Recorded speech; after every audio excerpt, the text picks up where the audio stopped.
Hello students, welcome to Telugu officer channel. ఇవాళ మనం September 11వ తేదీకి సంబంధించిన కరెంట్ అఫైర్స్ చూద్దాం. ఇవాళ మన ఫస్ట్ ఆర్టికల్ చూడండి. స్పేస్ ఎక్స్ అన్నటువంటి అంతరిక్ష సంస్థ ఏం చేసింది అంటే ఫాల్కన్ 9 రాకెట్ ద్వారా ఒక ప్రయోగాన్ని చేపట్టింది. అది ఏంటి అంటే తొలిసారిగా అంతరిక్షంలోకి ఒక రాకెట్ ద్వారా 4 వ్యోమగాముల్ని పంపించి వాళ్ళ చేత స్పేస్ వాక్ చేయించబోతున్నారు. 5 రోజుల ప్రోగ్రామ్ ఇది. మరి ఇందులో భాగంగా ఏంటి అంటే ఆ వ్యోమగాములు ఎవరైతే ఉంటారో వాళ్ళు 1400 కిలోమీటర్ల ఎత్తుకి వెళ్తారు. ఆ తర్వాత వాళ్ళు బయటికి వచ్చి అంటే మొత్తం 4 పంపిస్తున్నారు. అందులో 2 బయటికి వచ్చి స్పేస్ వాక్ చేస్తారనమాట. స్పేస్ వాక్ అంటే ఏంటి? వాళ్ళు ఉన్నటువంటి ఆ స్పేస్ క్యాప్స్యూల్ ఏదైతే ఉంటుందో అంటే స్పేస్ క్రాఫ్ట్ ఏదైతే ఉంటుందో అందులోంచి బయటకు వచ్చి చేపట్టే ఏ ఆపరేషన్ అయినా మనం స్పేస్ వాక్ అనే పిలుస్తూ ఉంటాం. ఫర్ ఎగ్జాంపుల్ మూవీస్లో చూసుంటాం కదా, మనకి స్పేస్ క్యాప్స్యూల్ నుంచి బయటకు వచ్చేసి బయట రిపేర్లు చేయటం కావచ్చు, బయట నిల్చొని ఉండటం కావచ్చు. సో అలా మూవ్ అవ్వటాన్ని స్పేస్ వాక్ అనేసి పిలుస్తూ ఉంటాం అన్నమాట. దీన్ని పోలారిస్ డాన్ మిషన్లో భాగంగా ఈ స్పేస్ ఎక్స్ అన్నటువంటి చేపట్టింది.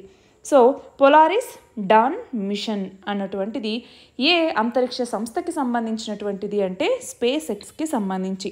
సో దీని ద్వారా ఏంటి అంటే త్వరలోనే మార్స్ మీదికి కూడా వ్యోమగాముల్ని పంపించాలన్నటువంటి లక్ష్యంతో స్పేస్ ఎక్స్ అన్నటువంటి సంస్థ 3 ఇలాంటి ప్రయోగాలు చేపట్టబోతోంది. అందులో ఇది మొదటిదన్నమాట. అంతేకాదు ఈ ప్రాజెక్ట్లో మొత్తం కూడా స్పేస్ ఎక్స్కి సంబంధించిన పరికరాలనే వినియోగించారు. నెక్స్ట్ చూడండి. రీసెంట్గా మన ప్రధాని నరేంద్ర మోదీ బ్రూనై మరియు సింగపూర్ దేశాల్లో పర్యటించారు. వాటితో ఒప్పందాలు కూడా కుదుర్చుకున్నారు. మరి ఇక్కడ గమనించాలి, ఏషియాన్లో మొత్తం ఎన్ని దేశాలు ఉన్నాయి? 10 దేశాలు ఉన్నాయి. మరి ఏషియాన్ దేశాల్లో ఇటు సింగపూర్ కావచ్చు, ఇటు బ్రూనై కావచ్చు, ఇవి చాలా ఇంపార్టెంట్ రోల్ని ప్లే చేస్తూ ఉన్నాయి. మరి అలాంటి దేశాలతో మనకి మంచి భాగస్వామ్యం అన్నటువంటిది ఉండాలి. దాని ద్వారా ట్రేడ్కి సంబంధించి కావచ్చు, బయోలాటరల్ రిలేషన్స్ అంటే ద్వైపాక్షిక సంబంధాలు అన్నటువంటివి మరింత మెరుగుపరుచుకోవటానికి ఆ దేశాలతో కూడా మనం సన్నిహితంగా ఉండాలి, సంబంధాలని మరింతగా మెరుగుపరుచుకోవాలి. మరి ఈ నేపథ్యంలోనే ఇటు మన ప్రధాని ఆ దేశాల పర్యటనకు వెళ్ళటం అంటే ఫర్ ఎగ్జాంపుల్ ఇప్పుడు ఏషియన్ దేశాలన్నీ ఇండియన్ ఓషన్ రీజియన్లో చాలా కీలక పాత్ర పోషించేవే. మరి ఇండియన్ ఓషన్ రీజియన్లో ఇప్పుడు చైనాకి ప్రాబల్యం పెరుగుతోంది కదా, దాన్ని తగ్గించాలి అన్నా, చైనా యొక్క ఆ ప్రాబల్యాన్ని అణిచివేయాలి అన్నా మన ఇండియన్ ఓషన్లో మన ఇండియా యొక్క పవర్ అన్నటువంటిది అలానే ఉంది అని చెప్పుకోవాలి అన్నా కూడా ఆ రీజియన్ మీద మనకి అంత పట్టు ఉండాలి. అలా ఉండాలి అంటే అక్కడ ఉన్నటువంటి దేశాల భాగస్వామ్యం కూడా మనకు ఉండాలి. మరి దానికి సంబంధించే వ్యూహాత్మకంగా ఇలా వాణిజ్య సంబంధాలను మెరుగుపరుచుకోవటం, వ్యూహాత్మక సంబంధాలను మెరుగుపరుచుకోవటం, వీటన్నింటిలోనూ భారత్ యొక్క పర్యటన అన్నటువంటిది ఇప్పుడు కీలకమైంది. మరి ఇక్కడ చూడండి, ద్వైపాక్షిక వాణిజ్యం అన్నటువంటిది ఇండియాకి సింగపూర్కి, ఇండియాకి బ్రూనైకి మధ్య ఎలా ఉంది అన్నప్పుడు 2022-23లో $2,360 కోట్ల దిగుమతులు అన్నటువంటివి జరిగాయి. $1,199 కోట్ల ఎగుమతులు అన్నటువంటివి జరిగాయి. అట్లానే 2022-23లో బ్రూనైకి సంబంధించి చూస్తే $6.9 కోట్ల ఎగుమతులు, $30.4 కోట్ల దిగుమతులు అన్నటువంటివి 2 దేశాల మధ్య జరిగాయి. మన నెక్స్ట్ ఆర్టికల్ చూడండి. మనకి రీసెంట్గా ఎన్నికలు జరిగి దాదాపు 3 నెలలు దాటిపోయింది. 18వ లోక్సభ అన్నటువంటిది కూడా స్టార్ట్ అయింది. కానీ పార్లమెంట్లో వివిధ మంత్రిత్వ శాఖలకు సంబంధించి స్థాయి సంఘాలు అన్నటువంటివి ఉంటాయి. అంటే ఫర్ ఎగ్జాంపుల్ మనకి కమిటీస్, పార్లమెంటరీ కమిటీస్ ఉంటాయా, అందులో 2 రకాలు. ఏమేంటి? స్టాండింగ్ కమిటీస్ అనేసి, అట్లానే అడ్హాక్ కమిటీస్ అనేసి 2 రకాలు ఉంటాయన్నమాట. అంటే ఇవి పర్మనెంట్, ఇంతకాలానికి అనేసి ఉంటాయి. అడ్హాక్ అంటే ఏంటి? ఇవి టెంపరరీ, ఒక పని అప్పగించిన తర్వాత అది అయిపోగానే ఆ కమిటీ కూడా డిజాల్వ్ అయిపోతుంది. మరి స్టాండింగ్ కమిటీస్కి సంబంధించి కనుక మనం చూసుకుంటే ఎన్ని టైప్స్ ఉంటాయి అంటే ఈ స్టాండింగ్ కమిటీస్లో కూడా మళ్ళీ డిపార్ట్మెంటల్ రిలేటెడ్ స్టాండింగ్ కమిటీస్ ఉంటాయి. DRSC అంటాం, డిపార్ట్మెంట్ రిలేటెడ్ స్టాండింగ్ కమిటీస్ అంటాం. అలాంటి 24 ఉంటాయన్నమాట. ఒక్కొక్క కమిటీలో 31 మెంబర్స్ ఉంటారు. 21 మంది లోక్సభ నుంచి, 10 మంది ఏమో రాజ్యసభ నుంచి. సో మొత్తం ఎంతమంది? 31. అందులో 21 వచ్చేసరికి లోక్సభ, 10 వచ్చేసరికి రాజ్యసభ నుంచి ఉంటారు. మరి ఇప్పుడు ఈ ఆర్టికల్లో ఏం చెప్తున్నారంటే ఈ డిపార్ట్మెంట్ రిలేటెడ్ స్టాండింగ్ కమిటీస్ అంటే ఈ స్థాయి సంఘాలు అన్నటువంటివి ఉంటాయి కదా, మరి వాటికి సంబంధించి ఏమవుతోంది అంటే ఇంతకుముందు ఏదైనా బిల్లులు ప్రవేశపెడితే వాటిని మరింత నిశ్చితంగా పరిశీలించాలంటగా స్థాయి సంఘాలకి పంపించేవాళ్ళు. కానీ ఇప్పుడు స్థాయి సంఘాలకు వెళ్తున్నటువంటి బిల్లుల సంఖ్య అన్నటువంటిది తగ్గిపోతోంది. ఫర్ ఎగ్జాంపుల్ 14th లోక్సభలో 60% బిల్స్ని పంపిస్తే 15th లోక్సభలో 71% బిల్ని ఇలా కమిటీలకు పంపించారు. అదే 16th లోక్సభలో 28% పంపిస్తే 17th లోక్సభలో కేవలం 16% బిల్లుల్ని మాత్రమే ఇలా డిపార్ట్మెంట్ రిలేటెడ్ స్టాండింగ్ కమిటీస్కి పంపించడం జరిగింది. అంటే ఇక్కడ ఒకటి గమనించాలి, ఈ డిపార్ట్మెంట్ రిలేటెడ్ స్టాండింగ్ కమిటీస్ ఏవైతే ఉంటాయో వీటి యొక్క ముఖ్య విధి ఏంటి అంటే మంత్రిత్వ శాఖలు కావచ్చు, ప్రభుత్వ విభాగాలు కావచ్చు, ఇవి నిధుల కోసం డిమాండ్లు అన్నటువంటివి చేస్తూ ఉంటాయి కదా, వాటిని పరిశీలించాలి. అట్లానే పార్లమెంట్లో చర్చ కోసం వాటిని పంపించాలి. అలాగే లోక్సభ స్పీకర్ కావచ్చు, రాజ్యసభ అధ్యక్షుడు కావచ్చు, వీళ్ళు పంపించే బిల్లుల్ని కూడా ఈ కమిటీలు పరిశీలిస్తూ ఉంటాయి. అన్ని శాఖలు, అన్ని విభాగాలు ఇచ్చే వార్షిక నివేదికల్ని పరిశీలిస్తాయి. వాటి ఆధారంగా దీర్ఘకాలిక విధానాలు రూపొందించడానికి పార్లమెంట్కి సూచనలు అన్నటువంటివి ఇస్తాయి. సో ఇవన్నీ జరుగుతూ ఉంటాయి. కానీ ఇక్కడ మనం గమనించాలి, ఈ డిఆర్ఎస్సీలకి 2 పరిమితులు అన్నటువంటివి ఉంటాయి. ఏంటి ఆ 2 పరిమితులు అంటే, ఒకటి వచ్చేసరికి మంత్రిత్వ శాఖలు కావచ్చు, ప్రభుత్వ విభాగాలు కావచ్చు, వీటికి రోజువారీ కార్యకలాపాల్లో ఈ స్థాయి సంఘాలు అన్నటువంటివి జోక్యం చేసుకోకూడదు. రెండవది వచ్చేసరికి ఇతర స్థాయి సంఘాలు ఉంటాయి కదా, మరి ఆ సంఘాల పరిధిలో ఉన్నటువంటి అంశాల్లో కూడా జోక్యం చేసుకోకూడదు. ఇలాంటి 2 పరిమితులు అన్నటువంటివి ఈ స్థాయి సంఘాలకి ఉంటాయి. నెక్స్ట్ చూడండి, బెంగాల్లో రీసెంట్గా ఆర్జీకర్ మెడికల్ కాలేజ్లో జరిగినటువంటి ఘటన తర్వాత జూనియర్ వైద్యులందరూ ఆందోళనలు చేస్తున్నారు. ఆ నేపథ్యంలో సుప్రీంకోర్టు ఏమని చెప్పింది, ఆందోళనలు చేయొచ్చు, కానీ మీ విధుల్ని పక్కన పెట్టి ఆందోళన చేయటం అన్నటువంటిది కరెక్ట్ కాదు. సో ఆ రోజు ఏమనింది, సాయంత్రం 5 లోపల మీరు విధుల్లో చేరండి, చేరకపోతే కఠిన చర్యలు ఉంటాయి అన్నట్టుగా హెచ్చరించింది సుప్రీంకోర్టు. కానీ జూనియర్ వైద్యులు దాన్ని పట్టించుకోకుండా ఆందోళనలు అన్నటువంటివి అలానే కొనసాగిస్తూ వస్తూ ఉన్నారు. అంతేకాదు మమతా బెనర్జీ అంటే వెస్ట్ బెంగాల్ ముఖ్యమంత్రి అయినటువంటి మమతా బెనర్జీ ఏమన్నారు, ఈ ఆసుపత్రికి సంబంధించిన సమస్యల పరిష్కారానికి చర్చకు రండి అన్నట్టుగా ఆహ్వానిస్తే దాన్ని కూడా జూనియర్ వైద్యులు తిరస్కరించడం జరిగింది. నెక్స్ట్ చూడండి, స్విట్జర్లాండ్ ప్రపంచంలోనే best countries ranking 2024 best countries ranking 2024లో స్విట్జర్లాండ్ అన్నటువంటిది మొదటి స్థానంలో నిలిచింది. మరి ఎవరిస్తారు, US News and World Report అన్నటువంటిది దీన్ని రిలీజ్ చేస్తుంది. మరి ఇందులో సాహసం, వారసత్వం, వ్యాపార అవకాశాలు, జీవన నాణ్యత ప్రమాణాలు ఎలా ఉన్నాయి, సంస్కృతి, సాంప్రదాయాలు, ఇలాగా మొత్తం 89 అంశాలతో జాబితాని రూపొందిస్తారన్నమాట. మరి అందులో అత్యధిక విభాగాల్లో స్విట్జర్లాండ్ అన్నటువంటిది మొదటి స్థానంలో ఉంది. దాంతో ఈ ర్యాంకింగ్స్లో కూడా స్విట్జర్లాండ్ మొదటి స్థానంలో నిలిచింది. ప్రపంచంలో ఉత్తమ జీవన దేశంగా, బెస్ట్ కంట్రీగా నెంబర్ 1 ర్యాంక్ వస్తే, దాని తర్వాత సెకండ్ ప్లేస్లోకి వచ్చేసరికి జపాన్ దేశం ఉంది. ఆ తర్వాత థర్డ్ ప్లేస్లోకి వచ్చేసరికి యుఎస్ఏ, 4th ప్లేస్లోకి వచ్చేసరికి కెనడా, అలాగే 5th ప్లేస్లోకి వచ్చేసరికి ఆస్ట్రేలియా, ఇలా ఉన్నాయి. మరి ఇందులో మన భారతదేశం ఎన్నవ స్థానంలో ఉంది అంటే 33వ స్థానంలో ఉంది. అంతేకాదు జపాన్, సింగపూర్, చైనా, దక్షిణ కొరియా ఇవన్నీ టాప్ 25లో ఉన్నాయన్నమాట. మనం 33వ స్థానంలో ఉన్నాం. నెక్స్ట్ చూడండి, ప్రధాని నరేంద్ర మోదీ అనుసంధాన్ జాతీయ పరిశోధన ఫౌండేషన్ యొక్క తొలి సదస్సులో ప్రసంగించారనమాట. ఇందులో ఏమని చెప్పారు, పర్యావరణ రంగంలో పరిశోధనలు అన్నటువంటివి జరుగుతాయి కదా, అందులో చాలా అడ్డంకులు అనేవి ఉన్నాయి. మరి ఆ అడ్డంకుల్ని గుర్తించి తొలగించాల్సినటువంటి అవసరం అన్నటువంటిది ఉంది. అలాగే అంతర్జాతీయ సమస్యలకి స్థానిక పరిష్కారాలు సూచించాల్సిన అవసరం ఉంది అన్నట్టుగా చెప్పారనమాట. అంటే ఫర్ ఎగ్జాంపుల్ మన దేశంలో పరిశోధన అభివృద్ధి జరుగుతుంది కదా, అంటే R&D అన్నటువంటి జరుగుతుంది కదా, దానికి సంబంధించి డాష్ బోర్డ్ అనేది ఉండాలి. ఎప్పటికప్పుడు సులభంగా వాటి గురించి తెలుసుకోవాల్సి ఉంటుంది. మరి దానికి సంబంధించే ఈ మొత్తం మనం విశ్వవిద్యాలయాలకు సంబంధించి అనుసంధానం చేయటం కావచ్చు, వివిధ రంగాల్లో ప్రవేశానికి ఉన్నటువంటి అవకాశాలు ఏంటి అన్నట్టుగా చూసుకోవటం.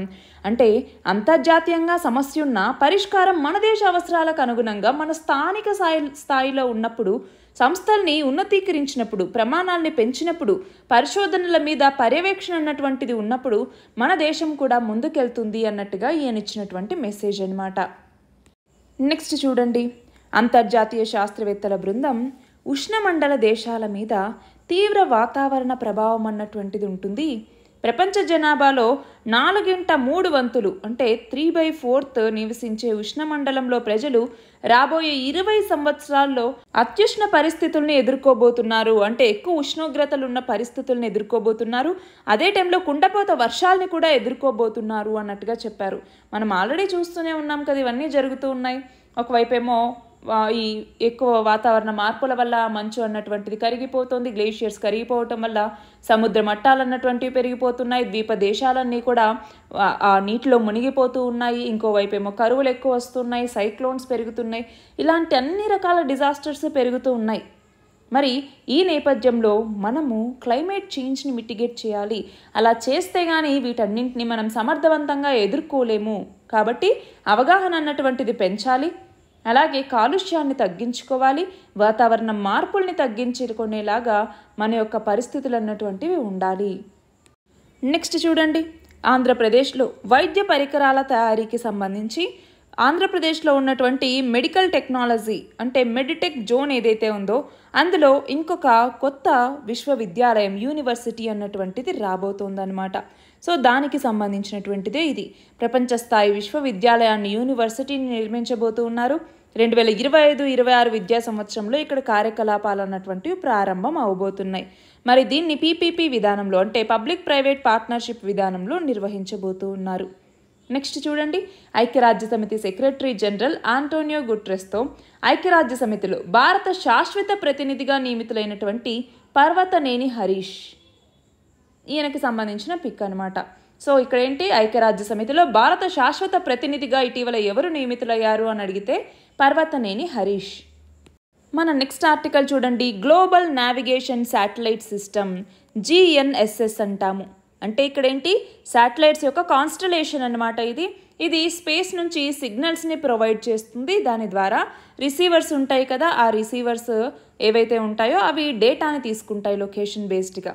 సో గ్లోబల్ కవరేజ్ అనమాట. ఫర్ ఎగ్జాంపుల్ యూరప్కి సంబంధించినటువంటి గెలీలియో కావచ్చు, యుఎస్ఏకి సంబంధించిన గ్లోబల్ పొజిషనింగ్ సిస్టమ్ అన్నటువంటిది కావచ్చు, చైనా యొక్క బిడు కావచ్చు, ఇండియా యొక్క IRNSS అదే నావిక్ కావచ్చు, ఇవన్నీ కూడా ఉంటాయి. సో వీటిలో ఏంటి అంటే అక్యురసీ, అలాగే అవైలబిలిటీ అంటే ఏంటి, ఫర్ ఎగ్జాంపుల్ సిగ్నల్ ఎంత పర్సంటేజ్ ఆఫ్ టైంలో వస్తుంది, కంటిన్యూస్గా ఉందా లేదా, ఇంటరప్షన్ లేకుండా ఫంక్షన్ అవుతోందా లేదా, అలాగే ఆ సిస్టమ్ యొక్క కెపాసిటీ అంటే ఫర్ ఎగ్జాంపుల్ ఆ పొజిషనింగ్ డేటాలో ఏమన్నా అనామలీ అన్నటువంటిది ఉందా, కరెక్ట్గానే నడుస్తోందా, స్పీడ్, టైమ్, రియల్ పొజిషన్ వీటన్నింటినీ మెజర్ చేస్తుందన్నమాట. అయితే ఈ గ్లోబల్ నావిగేషన్ శాటిలైట్ సిస్టమ్ని అమర్చుకున్నటువంటి ప్రైవేట్ వాహనాలు ఇక మీదట నేషనల్ హైవేలో రోజుకి 20 కిలోమీటర్ల వరకు ఎలాంటి టోల్ ఛార్జ్ లేకుండా ఉచితంగా ప్రయాణించవచ్చు అన్నట్టుగా చెప్పింది. అంతేకాదు వంతెనలు కావచ్చు, బైపాస్లు కావచ్చు, సొరంగాలు కావచ్చు, వీటన్నింటినీ ఉచితంగా ఉపయోగించవచ్చు అన్నట్టుగా చెప్పింది. మరి దీని ప్రకారం ఇంతకుముందు తీసుకొచ్చినటువంటి జాతీయ రహదారుల రుసుము నియమాలు 2008 ఏదైతే ఉందో దానిని ఇప్పుడు సవరించడం జరిగిందనమాట. జాతీయ రహదారుల రుసుము వివరాలు అనేసి, అంటే టోల్ గేట్లు లేకుండా ఈ GNSS ద్వారా టోల్ ఛార్జీల్ని వసూలు చేసే చర్యల్లో భాగంగా దీన్ని ఇప్పుడు ప్రకటించారు. నెక్స్ట్ చూడండి, తెలంగాణలో మహిళా యూనివర్సిటీ కోటిలో తెలంగాణ మహిళా విశ్వవిద్యాలయం అన్నటువంటిది ఉంది కదా, దానికి చాకలి ఐలమ్మ పేరుని పెట్టడం జరిగింది. మనం చూస్తే తెలంగాణ రాష్ట్ర సాధనలో వీర వనిత అయినటువంటి చాకలి ఐలమ్మ, ఈమె యొక్క పోరాట స్ఫూర్తితో అప్పటి ప్రధాని ఇందిరాగాంధీ పేదలకి భూమిల యొక్క హక్కులు అన్నటువంటివి కల్పించారు. దాన్ని PV నరసింహారావు అమలు చేశారు.